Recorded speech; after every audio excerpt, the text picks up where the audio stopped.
This tutorial looks at how to create a glow effect in Houdini using compositing. The scenario we have is a neon sign saying Houdini, and I've created a room around it and a pillar which is going to obscure part of the sign. I've also created a camera and a light, and I've animated the camera for the first 30 frames so that it pans across the scene, as you can see. I've done this to add some complexity to the scene, since the pillar passing in front of the sign is going to obscure it, and we're going to need to account for that in the compositing.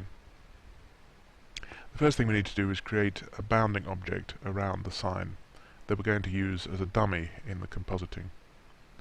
So I'm going to select the sign and then use the extract tool to get another node with a copy of the sign. I'm going to rename this geometry node bounds, and let's go inside.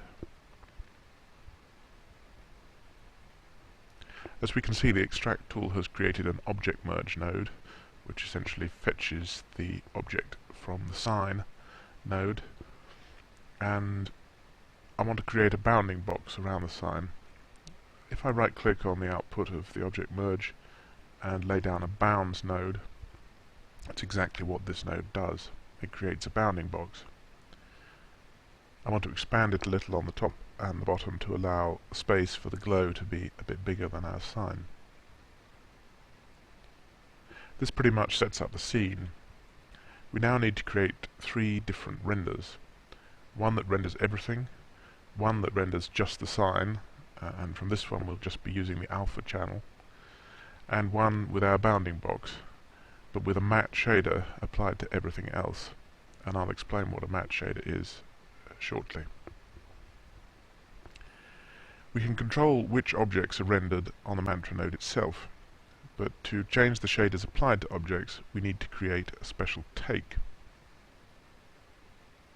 I'll add a take list to the main panel, and then add a new take which I'm going to call matte take.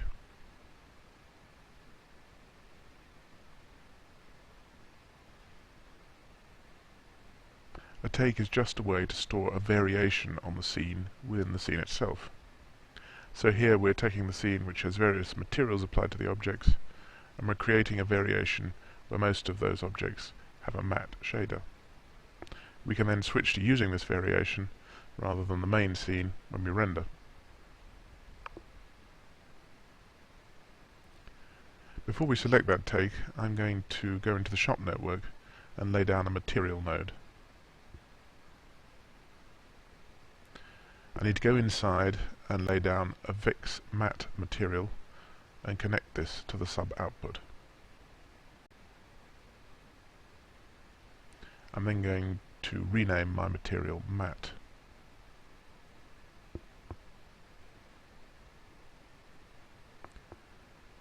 So going back to our take list, let's go into the matte take, and then let's select all the objects apart from the bounding box.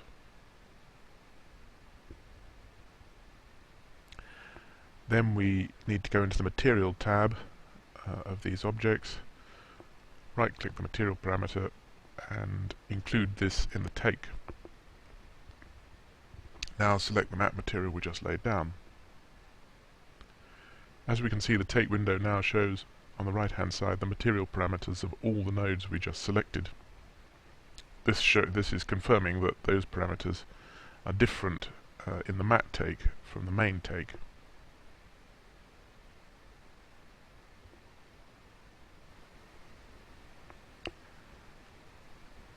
Now let's set up our render nodes. If we go into the out network and lay down a mantra node, which we will call mantra normal. By the way, we want to make sure we're back in the main take, or otherwise things will get confusing. We can do that using the drop-down box at the top of the window here. Let's fire off a render and see what it looks like.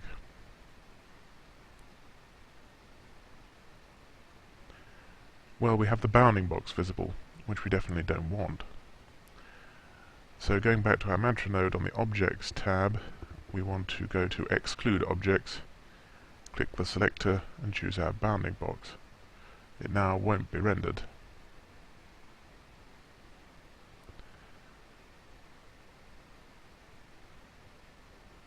There's still something odd about this render, which is that our neon sign is casting a shadow. We can prevent it casting a shadow using the light linking pane. Let's add one.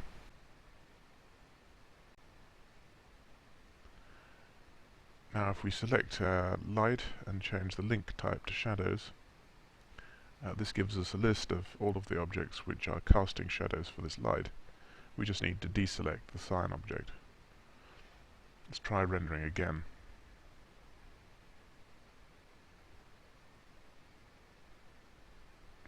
That's better.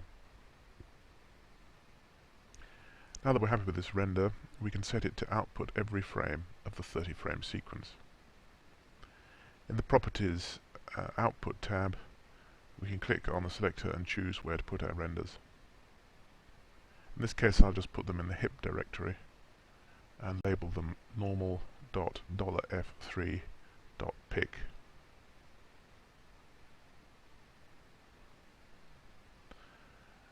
The $f3, by the way, is just converted into the frame number, giving each frame a different title.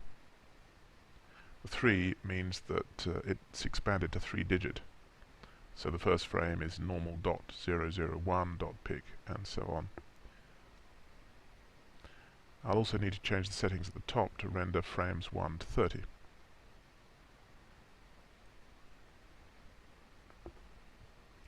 Next, let's set up the render which just renders the sign. We lay down another mantra node and call it mantra sign.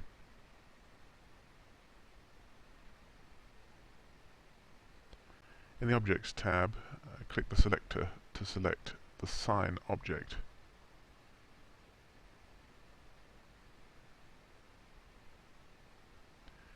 Quick word on what these three parameters mean. The first, candidate objects, is a list of all the objects that might be rendered in the scene. It can contain wildcards, and normally it just contains a star which matches all the objects in the scene. The next field is force objects.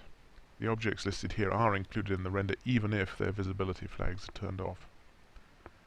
Finally, there are excluded objects, which list objects excluded from the render even if they match the pattern in the candidate objects field.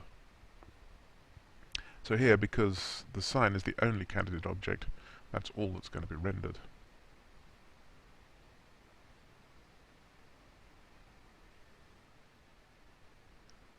Let's do a test render. That looks fine.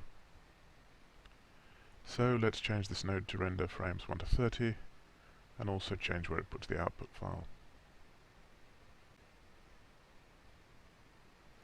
I'll put the output file in the hip directory and call it sign.$f3.pic.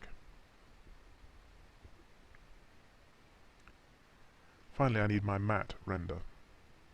Let's lay down another render node and call it mantra mat.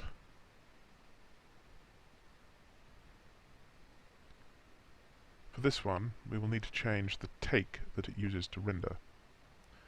And we can do this using the drop-down menu here. Let's choose mat take. What we're doing here is making this render node render using the matte variation. In other words, with most of the objects using a matte shader. Let's try that. What we're interested in here is the alpha channel rather than the render itself. And we can see the alpha channel by clicking this button on the viewer. What we're seeing here is the bounding box with the pillar interrupting it. Now at frame 1, the pillar is not obscuring the bounding box. Let's move to frame 20 and render again. Here we can see the pillar is actually obscuring part of the box, and this is showing up as a gap in the alpha channel. That's what the matte material does. It hides everything behind it and sets the alpha channel to 0. And this is very useful in compositing, as we'll see. Let's set this node to render frames 1 to 30. and make the output mat.$f3.pig.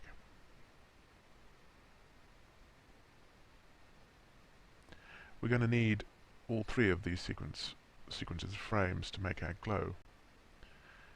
If we link the output of each mantra node to the next, the effect is to ensure that when we render the last node, all the nodes are rendered. So let's render the last node and pause the video while the frames are rendered out.